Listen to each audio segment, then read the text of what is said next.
Good afternoon, church. Good afternoon once again. It is such a pleasure and an honor to be here this afternoon. I'm very, very excited. Let me just get myself situated. Hanini. In absentia, please pass my greetings to Reverend Kinyanjui. In fact, I was asking him when we spoke whether we are related a little bit.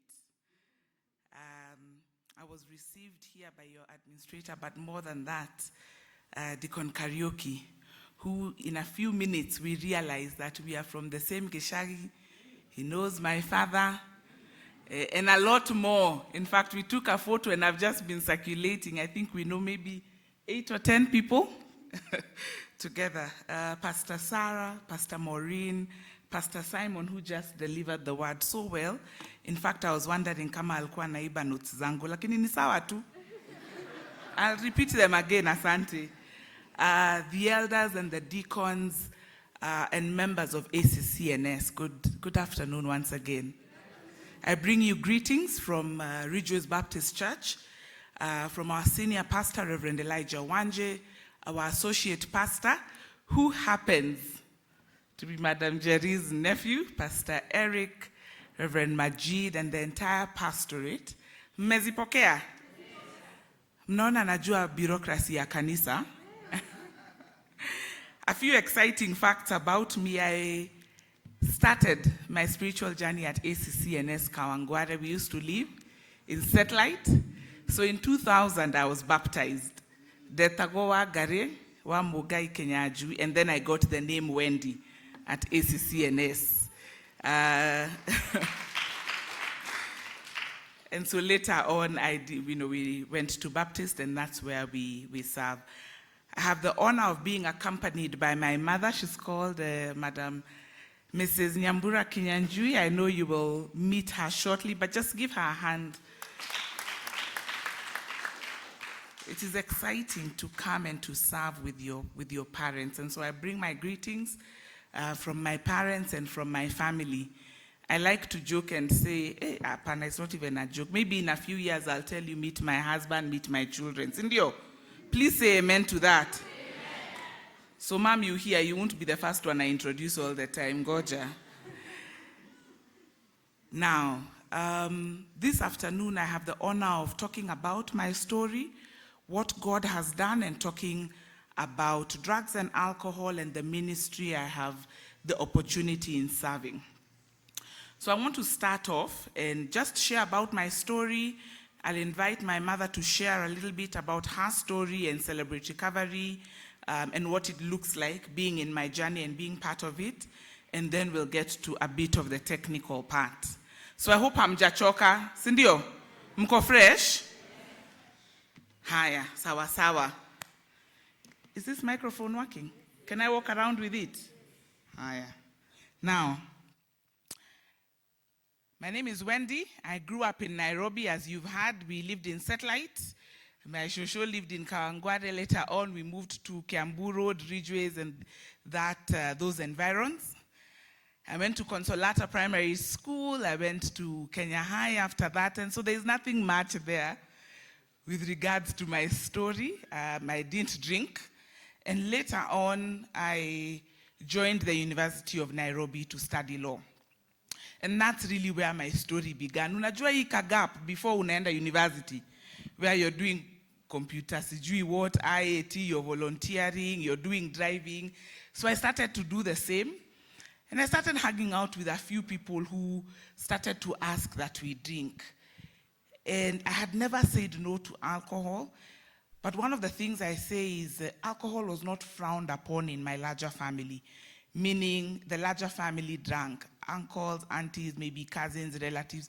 So I was not waiting to finish and leave Kenya High to start drinking. Kenya High was very strict, so I don't even think alcohol was an option. But I remember going for driving, and then after that we used to stop at Village Market. And maybe I should give a disclaimer to my mother. Everything that you hear today, it just stays here. Sawa? We will not talk about it when we are going home. In fact, let me not stand near you because of that story. Anyway, So I was going for driving, and we used to stop at Village Market. We lived near there.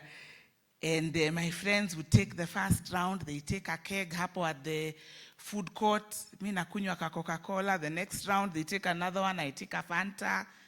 And then a Sprite. And it started to get very old. So they said, "Ay, wagare, Wendy, so you try a black eyes." I started trying. I started to enjoy it. It became 2 black ices. Hey, naona watu wakismile. It means, hey, huku ACC&S, people have... No, let's not get there. So I started enjoying it, but the thing about... And during that time, I also joined University of Nairobi to study law. But the main thing when you're out of Form 4 is you're always broke. So there was no way that I could afford that 1 black ice, 2 black ices. So we got this bright idea. We go to Nakumat, we buy a something, then we come to the food court. And then we buy 1 soda, 500 ml between 8 people and ask for 10 cups. So tuka tunakaa hapo, joined university. Now our law classes used to be 3 blocks of hours. So it used to be 8 to 11, 11 to 2, 2 to 5. And I used to live at home. And so I used to feel like all my friends are having a better time than me. Because my parents used to drop me as they are going to work. Alafu tukirudi wananichukua. So I used to tell my friends, you people, I have to do all my damage before 5. Everything has to happen before 5. And so if there was a lecturer who cancelled, I used to tell people, you people, let's do this. Let's buy a bottle, we'll drink, we'll sober up, and then we'll go to class. Now, everyone is wiser here to know that never used to happen. But one of the things I really, really fought was that my tolerance to alcohol was very low. Najua hao watu wanaitwa lightweight. Mnawajua aje? Huyu alikuwa Wendy. And so I used to be the first one to always black out. Nakunywa kidogo, wapi Wendy? Amelala. But I never stopped. By God's grace, I finished the University of Nairobi. I graduated. I went to do my postgraduate Kenya School of Law, but I was not done with the drinking. In fact, at this time, I had started to work at a law firm. I had a wonderful boss there who mentored me into teaching. And so there was a company, I still teach there, it's called Centonomy. So I teach there, I used to teach their legal classes, I still do. So now I was working, I was teaching, I was doing Kenya School of Law, and I was partying and drinking heavily. So I moved out of home, and I still felt I still want to be in church. Ridgeways was first, so I joined a nearby Bible study. I even started volunteering and teaching there, but my partying and my drinking was still an issue. And so whenever I stood in front of people like this, I used to wonder, have I been to school with them? Have I volunteered and taught them Bible study? Have I worked with them? But more than that, was I in the club with them? And me, I was one of those girls who were, ooh. I used to be on top of tables. Hey, I'm a little embarrassed. You know, there are big people here. I'm wondering where to stand. Ningesimama huko nje. But anytime anyone would say, I think I've met you somewhere, I would freak out. Because nashindwa, uyu. Hey, ananijulia wapi? Which version of Wangare do they know? So they say, hey, I've seen you somewhere. I wonder, have they seen me? Or, hey, yeah. Anyway. And so this continued. But I remember starting to feel very, very unfulfilled. Those things that Pastor Simon was talking about serving with a purpose and doing life with a purpose, I started to feel my life had no purpose. And so when he started talking about it, I thought, look at how God works. This was me years ago. And I remember asking a friend of mine, is this what life is about? Were we meant to go to school, and then we go to university, and then start working? Is this all there is? Just feeling like, ai, tulichezwa. And she didn't have an answer for me, but she told me, Wendy, I don't think you're in a good place, but I don't have the answer. And we left it at that. Now, fast forward, 2018, 26th February, I woke up and I had an overwhelming sense of hopelessness.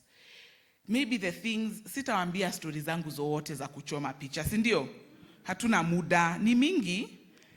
But there are things, anyone who has struggled with alcohol or any addiction, God has just handpicked you from the jaws of death. There are things I say, I tell stories, and one that stands out to me as I share this. I remember once we were on Gong Road. We were with my friends. I never used to drive while drunk, but for one particular reason, we had partied all of Saturday night. Now it's Sunday morning. And they told me, Wendy, why don't you drop so-and-so home? So I said, oh, okay. I was even feeling honored. Guy, you people think I'm the most sober. Okay, sawa. And I dropped those friends and I went back. I dropped them at TRM. The house was, I believe that's Roy Sambu, isn't it? I dropped them and I went back. And I don't remember that trip. And I am a lawyer by profession, so I know. Either I would have killed them through an accident, I would have killed someone on the road, or I myself would have died. And I have many stories like that where God just handpicked me. There are many times I would wake up and wonder, where am I? Okay, I'm home. I can see my phone is on the charger. But I don't remember how I got home. You know that foolishness, tunasemanga ati gari inajua nyumbani, sijui miguu inajua kujipeleka. Unajua hiyo? Let us just say it is foolishness. And Wendy was that kind of person. See, the things that people don't talk about are those back stories. I used to go out, get home at 4 or 5 a.m., but I only remember the night until midnight.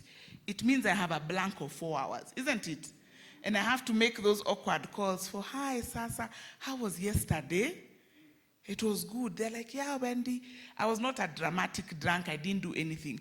But those things, I kept in my heart that there's something off. So I woke up on this 26th February, it's a Monday, and I was just feeling that my life is going downhill. My life is supposed to be going like this, but I knew why.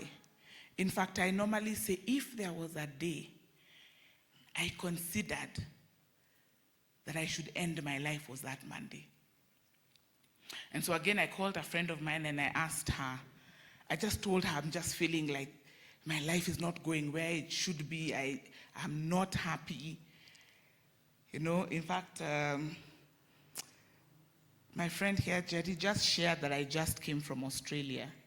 I don't know whether my mom knows this, but I got a scholarship to study in Australia. I think 2017, 2016. I was too busy partying. Unajua hii kufanya, to apply for your visa, to do the paperwork. Too busy, I missed that opportunity. There are many, many opportunities that I missed. So many. And so I call, I get to my breaking point, I tell my friend, and she tells me, Wendy, can I come and see you after work? And I told her, imagine, don't come. Today, I want to tell on myself. And I felt like the highest authority in the land after God is my parents. And so I called my dad. What I like to ignore is I just walked down somewhere to Sagret, nikakunywa to shots. Then I called my father, because it was a hard call. I called Mr. Kinyanjui and I broke down. And I just told him, you would think that I've shared this story many times, that it doesn't get to me, but it does. And I told him I'm a working alcoholic. And I told him I need help. And he came. He came with my mom. And my mom had heard of, unajua nilikuwa nimesema sitalia, nili practice kulia nyumbani. I did my practice, so I'm sorry. And so they came. My mom had heard of a program called Teen Challenge, and she asked me, Wagari, would you go somewhere? Would you talk to someone? And I said, yes. And she said, when? And I said, today. And so I was suited up. I was supposed to be going to work. And we went to Teen Challenge. My mom had heard of an auntie of mine talking about this program, this rehab called Teen Challenge. And so I went to Teen Challenge. It's a faith-based rehabilitation center. It's somewhere on Kiambu Road. It was started in the US. They have a men's center here. It's in about maybe 150 or 40 countries. And I started my journey. And they told me that the program was for a year. And I was like, hi, a year. But I remember that feeling on Monday so well. And I thought, you know what, if it takes a year, so be it. And so I did the program. I entered 26th February 2018 and got out the next year, 2019. Tafadhali nipigieni makofi. And so I went to rehab as an adult. Now, I was never supposed to be sharing this story, but when God does a good thing in your life, you can't quite keep quiet about it, isn't it? And so sometime in 2019, sometime in 2019, our pastor was doing a series on the names of God. And he was doing a series on the God of restoration. And I said, Pastor Wanje, would you mind me sharing my story? And he said, you're sure? I said, yes. And I said, there must be other Wendys. And I came to ACC&S Kariobangi South to say, I'm sure there are other Wendys here. I share my story because I don't doubt that some of you here have a daughter, have a son, have a spouse, have a sister, have a brother who is a Wendy, isn't it? And so I shared my story, and so many people came, talking to me, talking to my parents. Before I shared my story, I asked my parents for their blessing, because if I say, I'm Wendy Kinyanjui, simtajua ni Kinyanjui wa huyo, sindio? So I asked for their blessing, and they blessed, and they said, if you think your story will help people, you can share it. And so now I was in this conundrum wondering, should I be a lawyer or should I be a counselor? Then I remembered this Bible that my auntie, she'd visited the US, and she was looking for a gift to give her niece. She had seen a Bible imeandikwa Celebrate Recovery. And she looked, and she bought it for me, and I remembered about this program called Celebrate Recovery. I've read, this is just a regular NIV Bible, and I wondered, I wish we had this program in my church, in my community, and in my country, and even in my continent. And so I wrote this story down that I'm telling you, and I wrote to the founders of Celebrate Recovery. You've just been told that the founders are Pastor Rick Warren and a gentleman called Pastor John Baker. And I wrote to them. I wrote on their website, I wrote on their Facebook, I wrote on their Instagram, I wrote on their Twitter, I wrote on their LinkedIn, I wrote everywhere, I stalked them. But all I was saying is this. It's good for people to go to Teen Challenge and to rehabs, but I believe this program would be well suited for the people here. Would you be willing to equip me or to come and start it in Kenya? And as God would have it, they all responded, and they said, we are willing to equip you.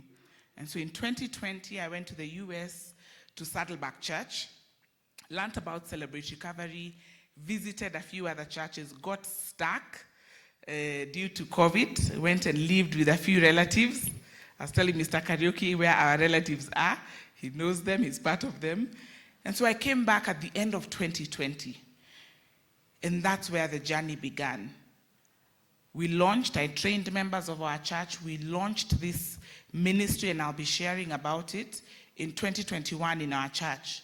For me to be able to bring this ministry, our pastors suggested that I become an intern. So I said, okay. I became an intern. I did the internship for 2 years. And at the end of the 2 years, I felt I don't want to go back to just regular legal practice. I feel that there are other churches and institutions that may have other Wendys and other people who need to celebrate recovery. And so that's where that journey started. And so I challenged God. I told God, if you can provide for me 5 days a week when I'm a lawyer, I'm challenging you. I will go to our legal office 3 days a week, but 2 days, I just want to do ministry. And I just want to thank my mom and my dad here, my dad in absentia, but they blessed me. We are all lawyers. We run a law firm. And they blessed me. They told me, Wakare, you do ministry. The other days you can come. And so 2 days a week and the other times in the weekend, I speak to churches, institutions, and families about Celebrate Recovery. And so that's the journey that we have. So we launched it at Sitam Valley Road. We launched the program at Africa Nazarene, at another church at Kamaki's, hopefully one day at ACC&S. And so that's the journey that we have been on. Thank you.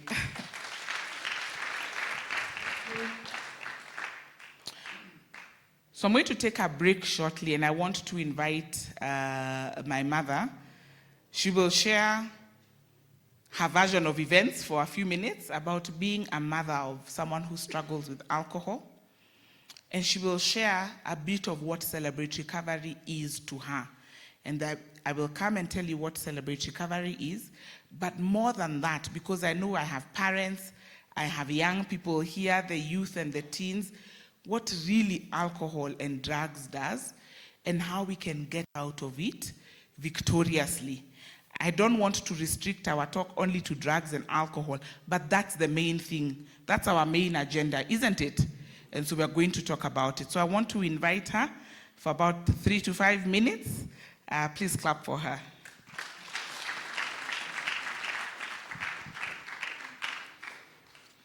Hallelujah. God is good. And all the time. Thank you for having us, church. Thank you for having us, pastors. We are blessed to be among you this afternoon. My name is Nyambura, as you have heard. I have 5 minutes or less, so let me just say what I thought to tell you now. When my daughter needed to go to a rehab, and I asked her, can you go to rehab? I myself and my husband didn't know someone who knows someone who knows someone in a rehab. I know I've seen things in the newspapers and whatever, but I couldn't point out that this relative or this person who is close to us is in rehab. It's not a common thing. Is that true? Because the people who go to rehab don't keep talking about it.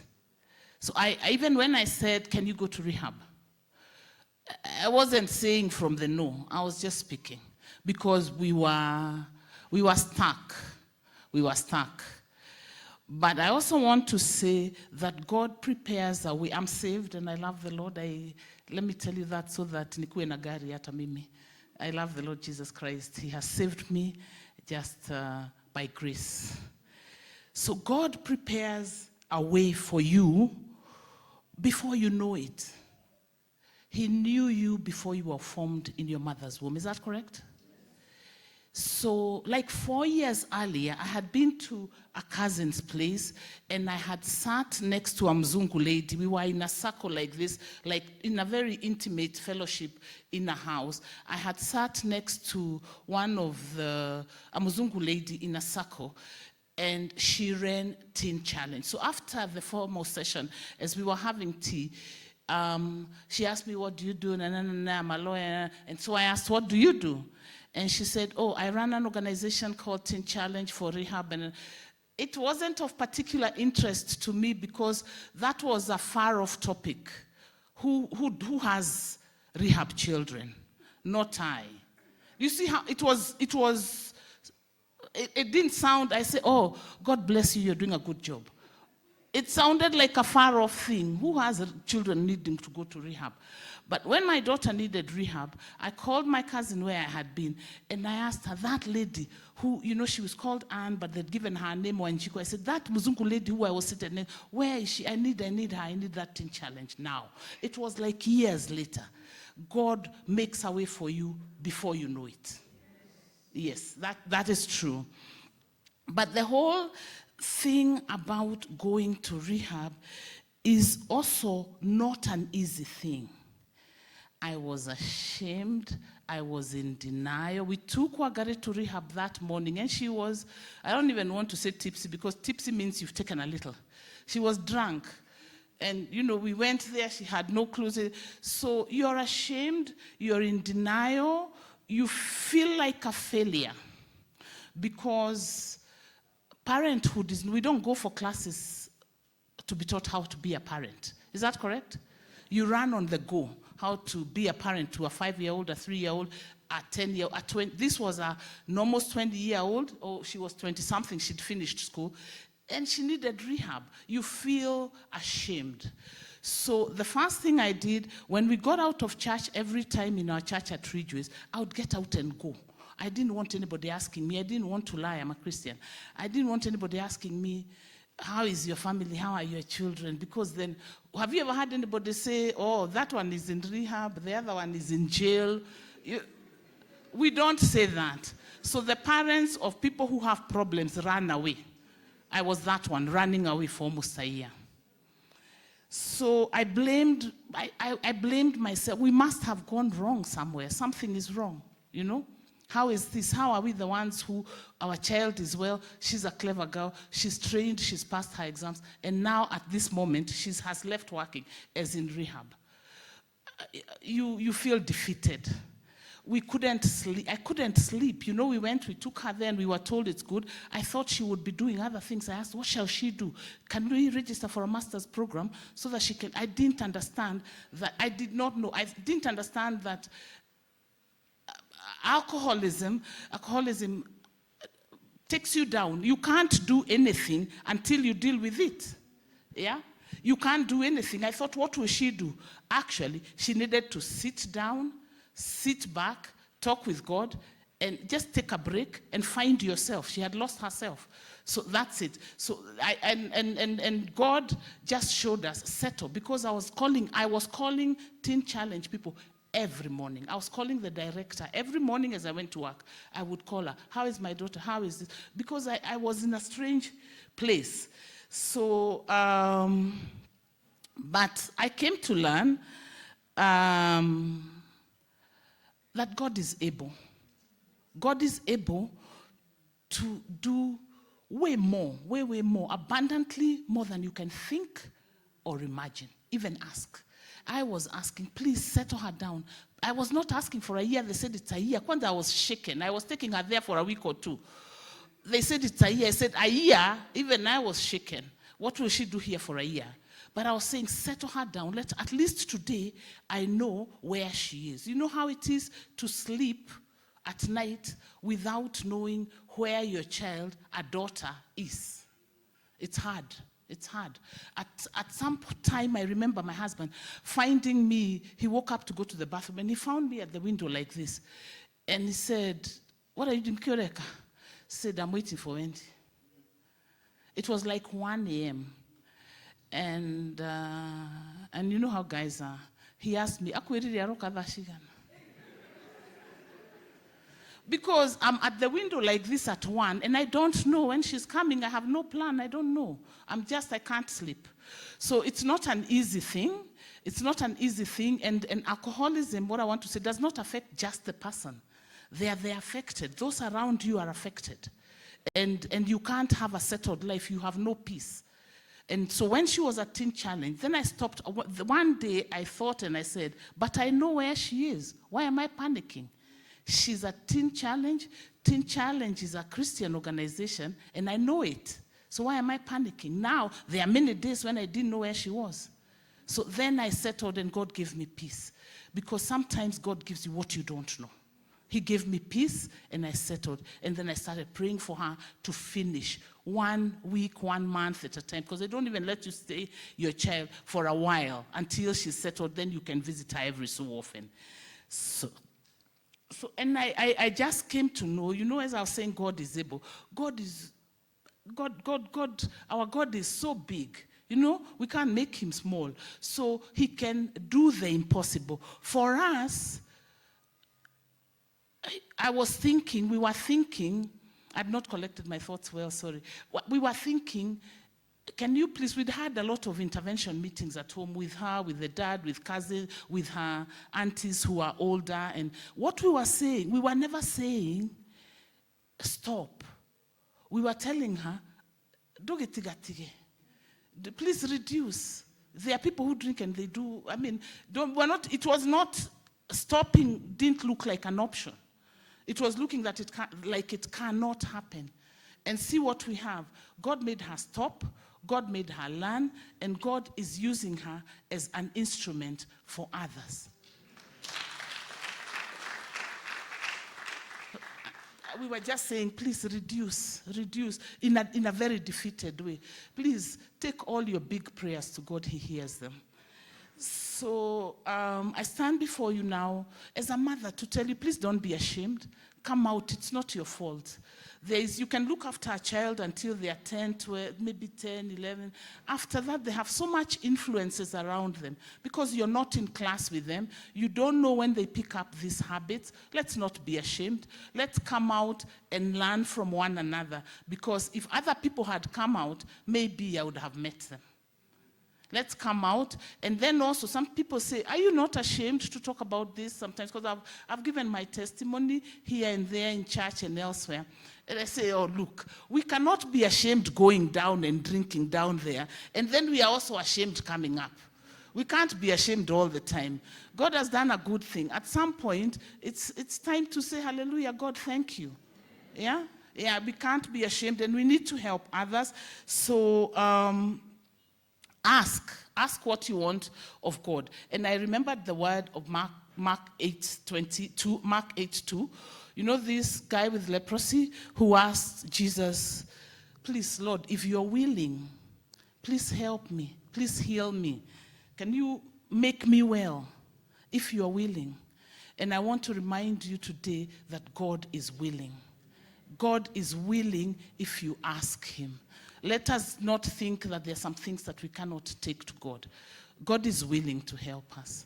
And we took our prayers to God, and he was willing. He heard us in 2018. And when he came out, I was panic-stricken. When she came out, sorry, my daughter stood up. When she was coming out, I was panic-stricken. I talked to one of the pastors there, Pastor Miriam, and I said, what shall we do? Because she had finished a year, but drink is everywhere. You know, drink is out there and here and there. Pombe iko kila mahali. So the pombe doesn't stop. You stop drinking it, yeah? So I said, what shall we do? I wanted them now. Initially, I was panic-stricken when she was going. Now I didn't want her to come out. Because I was worried, now when she comes out, where shall she go? But she came out and she's doing well. Hallelujah.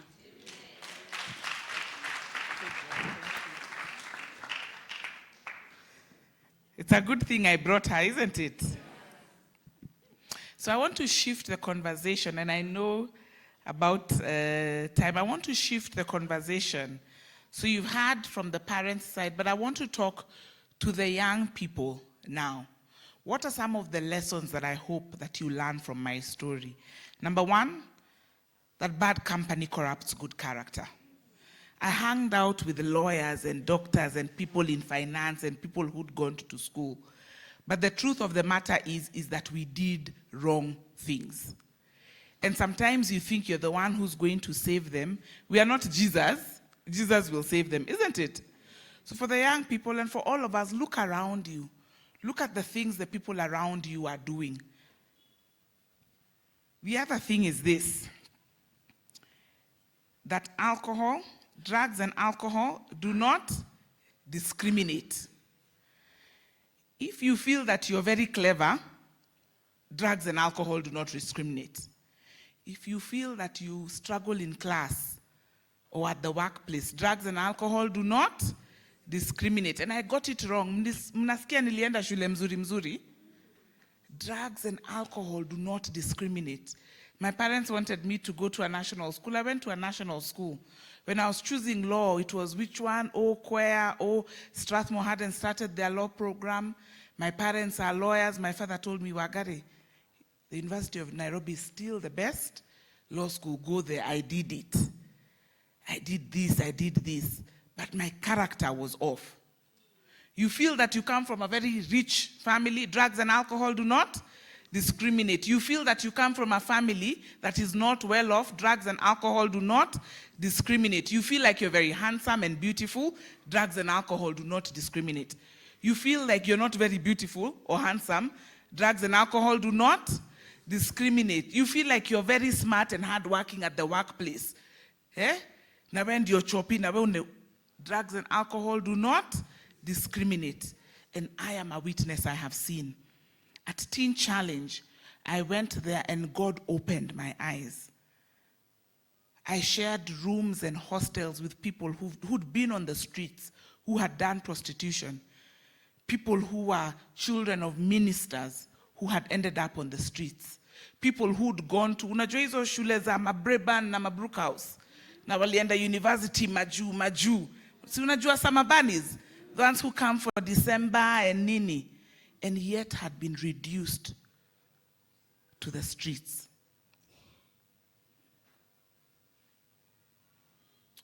And sometimes we get it wrong in our education system.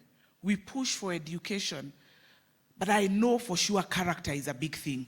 Character, discipline, and self-control. My prayer is that the church would stand firm and tell people, yes, go to school and pass, but don't remove the place for discipline and self-control and all of these fruits of the Holy Spirit that we desire, because they are a big thing and they are important. So drugs and alcohol do not discriminate.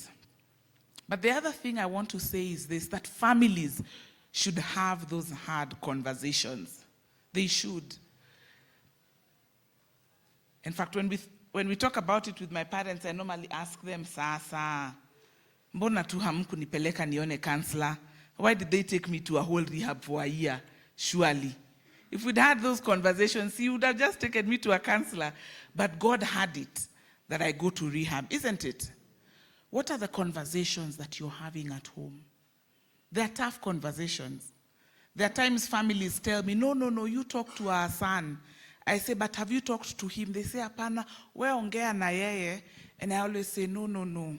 I can't take the place of a mother or a father or a sister or a brother. Families should speak out about those hard conversations. They should. It is important. One of the things I love about Jesus is Jesus had tough conversations. Jesus was not a pushover. If you look at the Gospels, Jesus had tough conversations. I think as families and communities, we ought to have tough conversations. So I want to ask this.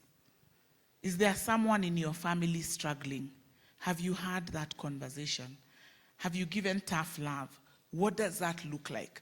Where can you direct them to? Because I want to tell you this, there is help. There is help. There is help, there is help, there is help. But sometimes help doesn't come to your door. You need to speak out.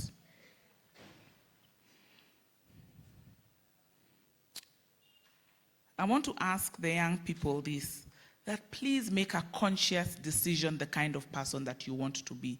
Please do so. I had never made a conscious decision the kind of person I want to be. The one thing I knew for sure, I wanted to be a lawyer, and I did not want to get pregnant when I was young, because I know my parents and I know what they're capable of, and those were not good options. And so I was afraid of pregnancy. Alcohol, I didn't care. But look at what it did to me. Our pastor today talked about serving with a purpose. But I want to broaden it for all of us, that we should live with a purpose. Wake up and decide the kind of person I want to be. Because if we don't decide it, the world will decide it for us. Any place will be a destination. If you don't decide the kind of person you want to be, anything will go. Anything will go. And there's a lot of influence everywhere. You need to decide, I will not be a person who drinks. I will not do drugs. I will not be corrupt. There are options to be corrupt everywhere, isn't it? If you're married, I will not commit adultery and all of those things, because there are options to cheat on your spouse and your partner, isn't it? I will not murder, because there are options to do all kinds of nasty things. When I speak to the ladies at Teen Challenge, I tell them, you will not be a lady who is being sponsored by an elderly man. Yeah?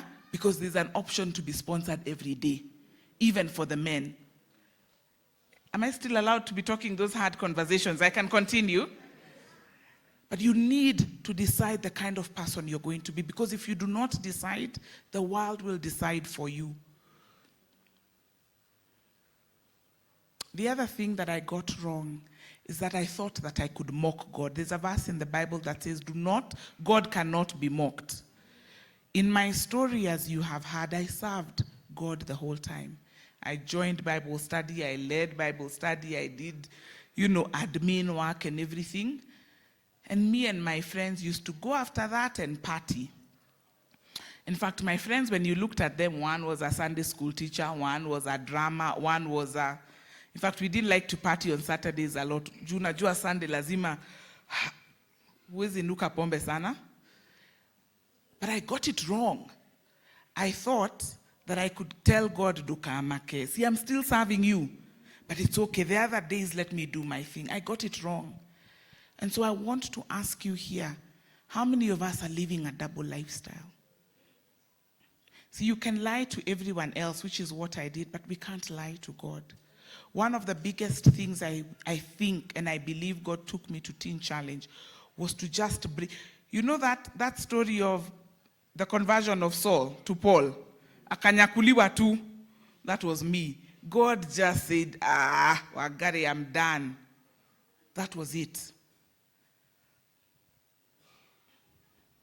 You see, it is wise to learn from experience, but they say it is wiser to learn from other people's experience.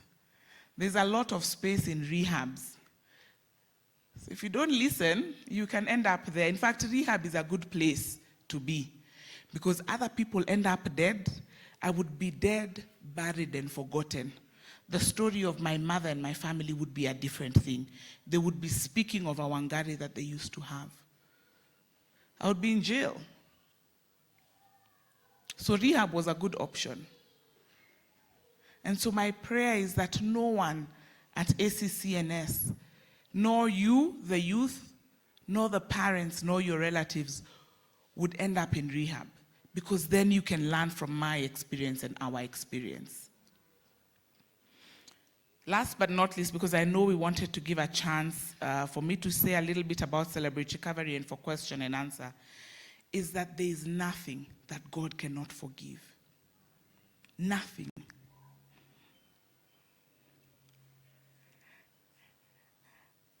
When we walked into the vestry and we prayed, I had tears in my eyes. And I thought, Gai kaiwe muneneatea. What a big God we serve. I want to tell you that out of everyone here, I am the least deserving to stand in front of you. If God had only just made me sober, it was good enough. He restored my relationship with my family. He restored the years that the locust had eaten, as the Bible said. He gave me a new name. There are people I meet today who can't believe I used to drink. And if he can do it for me, how much more can he do it for each one of us here? Sometimes we struggle and we feel, but people don't know what I have done. If anyone knew, I want to tell you that God knows and he can wipe that slate clean. He can and he does. So let me tell you a little bit about Celebrate Recovery. Celebrate Recovery is a ministry that helps people deal with hurts, hangups, and habits. I don't know, are we able to cue for the video briefly? We can? I think it's about 2 minutes, and then I will share briefly. It's about a minute and a half.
About Celebrate Recovery, and I want to ask this. Do you ever go through life hiding the true you? Do you ever say that you're fine, and yet you're hurting inside? Do you put a smile on the outside, yet you're crying on the inside? Do you wish that sometimes just someone could see the real you? Maybe I can ask, how many of us here have been hurt by a loved one? How many of us here have lost a loved one and you've struggled with grief? People think you're okay, but you're not really okay. How many of us here have struggled in a relationship or a marriage?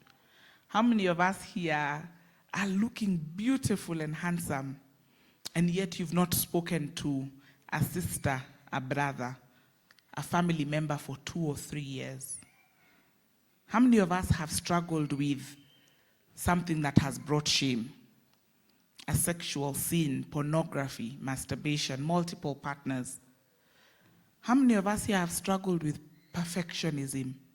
How many of us here have felt that you're not quite good enough? You need to work a little harder. You need to provide a little more. You need to get that promotion. You need to be a little smaller here, a little bigger here, a little taller, a little lighter. Never felt quite enough in the body that God has given you. That's what Celebrate Recovery is about.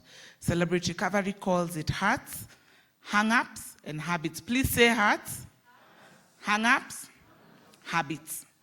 So hurts are these. What are some of the things that have caused pain in your life? Maybe you grew up in a dysfunctional family. You know, in our African tradition, everything is a secret, isn't it? Anything that happens is a secret. You grew up in a violent home. Maybe your mother or your father remarried. Maybe things were happening. Everything was a secret. Hatusemangi, sindio? Maybe you lost a loved one. Maybe you've been through a tragedy or trauma.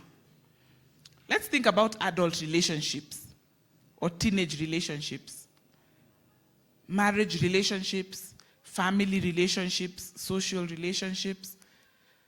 People have said and done things to us that they shouldn't have, isn't it? But if we are honest and humble, even we have caused pain to other people. When we don't work through these pains, we develop hang-ups. So I want you to think about it in the last 6 months. Any event or the season that you're in, what are the feelings that have come out from them? Is it bitterness? Is it fear? Is it anger? Is it feelings of not being good enough? Is it feelings that you don't measure up? Is it resentment? But now if you don't authentically work with Christ through them, you may develop destructive habits. And so the destructive habits are the things that we do. For Wendy, it was alcohol. For some, it's addictions, it's gambling, it's multiple partners. For some, it's sexual integrity things. For some, it's anger outbursts. Unakanyaga mtu anakurarukia. For sure, si wewe, sindio? Yeah? The Bible says that all of us have sinned and fallen short of the glory of God. In fact, what Celebrate Recovery seeks to answer is what comes in between your relationship with God. That's what it seeks to answer.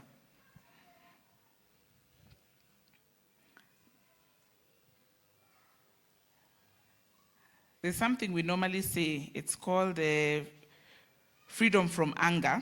So let's see whether some of us resonate with this as we get into our question and answer. Can I do a checklist? Muone, unajua sasa I'm talking about alcohol, and maybe these ones. Unajua hawa hawakunywangi, ACC&S hawakunywangi, si ndio? Tujaribu anga. Sipombe ni ya uko. That's on a light note. Let's see whether we resonate with it. Can I give a checklist kidogo? I become impatient easily when things do not go according to my plan. I have critical thoughts towards others who do not agree with my opinion. When I am displeased with someone, I may shut down communication with them entirely. I am annoyed when friends or relatives do not appear sensitive to my needs. I feel frustrated when I see another person having an easier life compared to me. When I am responsible for planning an event, I am preoccupied about how things must go according to my plan. When talking about a controversial topic, The tone of my voice becomes louder and louder. I can accept a person who admits their mistakes, but I am irritated when other people do not admit their weaknesses. I do not easily forget when someone does me wrong. When someone confronts me with a misinformed opinion, before they finish, I'm even thinking of my comeback. That's Wendy. Sometimes when we think of things like anger, we think it's just shouting, isn't it? But there's sometimes it's bitterness that we just stifle inside. Tufanye ingine moja, then tufanye question and answer. There's one called codependency. Nione kama mna resonate nayo. Let's see.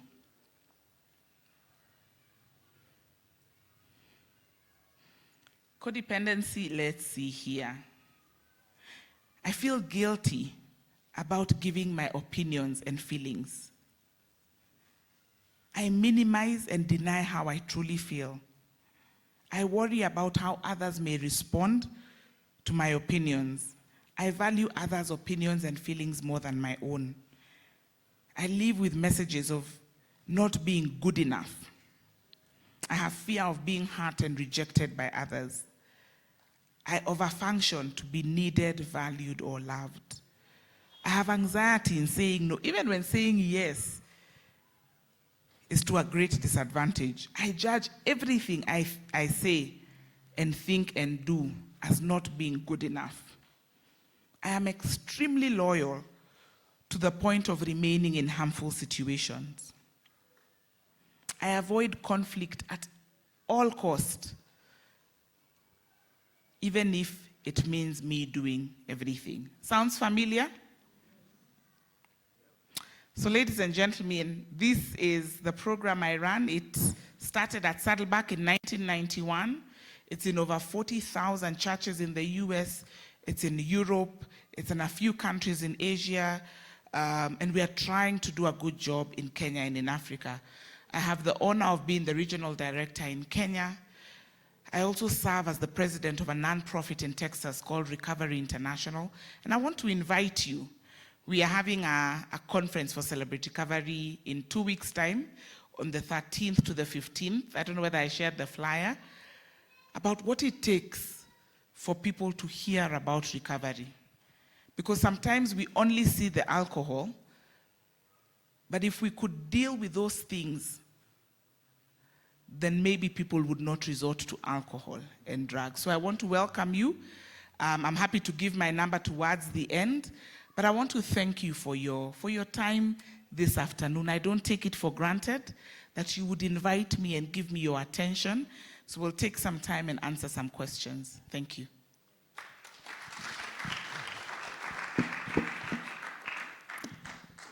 I think we can do better than that. Let us give Wendy. So Wendy, you can deal with that. So some of the warnings, some of the signs at home you'll start to see is loss of interest in family activities, disrespect,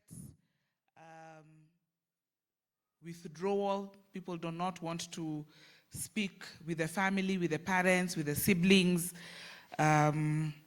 not telling you where they are going or what they are doing, constant excuses for behavior. If they are in school, you see the grades starting to drop. As it gets worse and worse, you see that their appearance, they stop kujiachilia, grooming. They stop taking effort to groom themselves. Sometimes when it's in extreme, you see things starting to disappear, 50 shillings, 100, 1,000. People get to the point where they even start to steal from home. There used to be a joke in Teen Challenge, wanasema, mnaanza kucharge simu zikiwa kwa mfuko. Juu ukieka tu hapo inaenda. So there are some signs. But one of the things that we've also struggled with when I'm in this space is sometimes parents and relatives are told, and then you do not believe the teachers or the leaders. Unasema, it cannot be my son, or it cannot be my daughter. I think my parents were on the other end. I used to say, maybe it's bad company. My mother used to tell me, never, you are the bad company. And so sometimes parents make excuses, give excuses. So if your daughter or your son knows that when your child is on the wrong now, ukiletwa shule, or you're told about it, that you will always defend them, then they have no reason to stop. Yeah? Sometimes there's no reason for a teacher or a lecturer to pick on your child. Maybe listen to them, there is something there. There's no reason for a pastor or a leader to tell you that your son or your daughter is struggling with alcohol. They're not picking on them. Think about it, look into it. Another question? Our son is a victim of drug and alcohol, but he's never ready to have this candid conversation. What should be done to bring him on the table? As my mother had said, pray for them. Tell them that they need help, offer the help. Do they need to speak to a Wendy who's been in that position? Do you feel like it's very bad that they need to go to rehab? Can they speak to a counselor? Recovery is not an in-house program, so maybe they can come to Celebrate Recovery. But if they are not willing, you cannot force them, unfortunately. Right? Everyone's rock bottom is different, but you have to do your part. And what I ask people is this: if something happened to your relative today, your son today, would you stand before God and say, I tried? If you can say that, honestly, that is okay. But you have to try. Yeah? Do your part, let God do the rest. And sometimes they are not willing, but you cannot enable their behavior. If you know they are drinking a lot, you cannot keep giving money. Are we together? The only reason I became a hustler is because my parents did not used to give me money. So I used to try and hustle and start teaching, but we cannot fund bad behavior. And tough love is still love. Yeah? Thank you. How is being high bad? True, anyone can be addicted to a habit. But what if I can function normally without being high? So there is how our body reacts biologically, and I'm not a doctor, and so I will not get into the biology of it, but all of our bodies are different. Like for alcohol, there's an enzyme called alcohol dehydrogenase, which breaks down alcohol in your body. They say the Asian community and some of the Western community have very low amounts of alcohol dehydrogenase. Sisi wa Africa, we have high amounts. In local language, it is called capacity or tolerance, isn't it? I had very low tolerance. It just means my body cannot handle it. My mother should not listen to this, but I tried weed before. I didn't know what weed was. You know, in Kikuyu, my father used to say konyuafagi. So I used to think it comes in a brown bottle. And so when it was offered, I did not know. But when I took it, I knew it would kill me. I left it. But the truth of the matter is, God did not create us with these substances. There are people who smoke weed and end up in Madare. So you don't know how your body will function. And it kills your brain cells.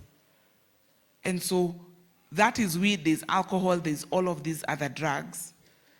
One of the things that drugs do is they limit the functions of your body. They do.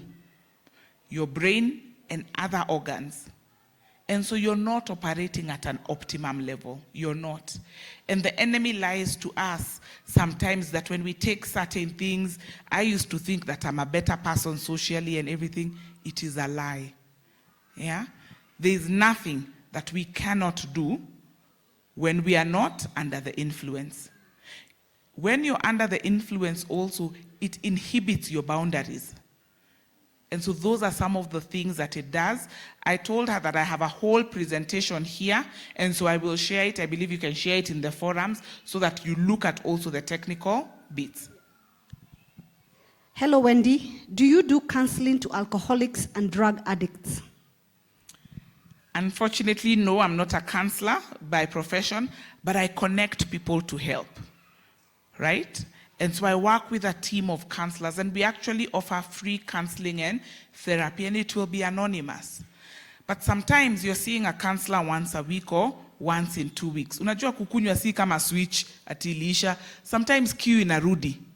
And so what we do is, even as you're seeing a counselor or a therapist, we still provide a safe space through Celebrate Recovery to find out how are you truly doing. So I am not a counselor, but I have been trained and connect people to the help. And so I will give my number. I don't know whether the now is when to give it. I can give my number. Please reach out if you ever need help or you want to be connected. So my number is 0701 04 6625. 0701 04 6625. The one I use on WhatsApp is an Airtel number. I want to say it. It is 0734 501615. We will share the number with the technical team. They'll put it up. Have you been able to reach out to your peers, those who cheered you, and have any changed? When I stopped drinking and I left rehab, what I did is I got a new SIM card. But as you would know with technology, when you put your email address, all the numbers come. So I had their numbers, but they did not have my contacts. And so what I did is that I just started to make new friends. I smile with my mother because I say in 2019, she was my first friend again. It's like I was in nursery school as an adult. I used to hang out with her, my father, my tata. That was it. And I just had to learn afresh. I had to. And I was told, it's not me who's going to preach the gospel in the bar. Slowly, as some of my friends have heard my story, they call. There are some who've wanted to get out of it. I'm happy to help. And so I have learned some of my boundaries. My boundaries are, I don't hang out in bars. I don't hang out at night. In fact, I tell people, if you want to have dinner with me, there's no reason we should be going at 8. No. I don't hang out at night. And if I meet you on the second time, I will tell you that I've struggled with alcohol before. Why? So that you don't choose a restaurant and a place where they are selling alcohol openly. I love nyama choma, but I had to stop going to nyama choma joints because there are no nyama choma joints where they don't sell alcohol, isn't it? I think I just know of one on the bypass called Jacob's, right? Somewhere near Windsor. And so those are some of the boundaries that I had to do. Wow, I love that intentionality. Wendy, thank you for your story. There are children who have been in and out of rehab. After a while, they are back. How can you help such parents for fully recovery? And this is our last question. Thank you. I think for me, one of the things is, and I have various strategies that I've used. Teen Challenge was a good option because it is a year. And I didn't like the idea that it was a year. But when I heard how long it's been in operation, it was started in 1958 in, I believe, New York, and it's been around there, maybe 30 countries in Africa that have Teen Challenge, and all of them ran it for a year. Teen Challenge has the highest success rate of rehabs globally because of the length of it. Why? I had been drinking for 7 years, seven and a half years. It is unlikely that I will kick this habit in 90 days, isn't it? Because I didn't even know who the sober Wangari was. I used to think that to have fun and to do things, I have to drink. So I needed to develop a taste for different things. And so I think the duration for the program helps. I think the support of family helps. My mom talked about the struggles that they had as a family, the shame and the fear and all of that. But one of the things I say is that God slowly brought them out of it, and we journeyed together. When we were in rehab, there are many parents who would tell their relatives, oh, my daughter went to a master's program, now she's in where she got an opportunity in Kisumu and in Eldoret, and I'm glad that they never said that. I'm glad that if they were not going to say, they did not say anything at all. And so the support of your family really, really helps. It is a hard journey, but it helps. Mom, please stand up. Let me show you some of the support. Just stand up, please come. She knows what I'm about to do. And the support was gradual. It didn't come. When I got out of rehab, as she said, they were afraid. They were not too sure that I was completely sober and I was going to live that way. So I would go, I would be doing my things, and then I come home, and then she says, Wagari, how was your day? Good, come. She does. She sniffs me. Eh? And she did that, and she thought I didn't know. In fact, we talk about it and we laugh. She was happy I was out of rehab, but she was so used to me doing the wrong things. It took a while, isn't it? And so one of the things I told myself is I will never tell them I've changed. I want them to see it, right? And so the support is good, but sometimes it's not instant. Continue praying for them. The other thing that helps is that it was a Christian program. One of the things about a Christ-centered recovery program is that it's not about willpower. My willpower failed me many, many times. This is a Jesus thing. It is a God thing. It is not about the science. I know people say that some people are born alcoholics, or you have a biological propensity to do so, that you have this. For me, I say it is a God thing. Wendy probably did 1 or 2%. God did the rest, right? And so when I got that, I said, God, you know what? And I was very clear. I said, God, you know, me, I actually enjoyed the partying life. So allow me to develop a taste for different things. I'm an extroverted person. I love people. I love music. I told God, allow me to develop a taste for being a Christian, and don't take away the bubbly Wangari, isn't it? Yes. And so is that different? Is it hard? Yes. And so some of us here, you may have people who've gone, failed. Don't stop praying for them. Yeah? And don't stop trying. Yeah? Keep praying. God is able. Kuteleza sio kuanguka. I say this, that as long as you're alive, there is hope for recovery. And one of the things I love about Celebrate Recovery is the goal was not for Wangari to be sober. The goal for our loved ones is not to be sober. Because sober just means you're not drinking. You want a full, thriving, serving human being. Amen. Thank you.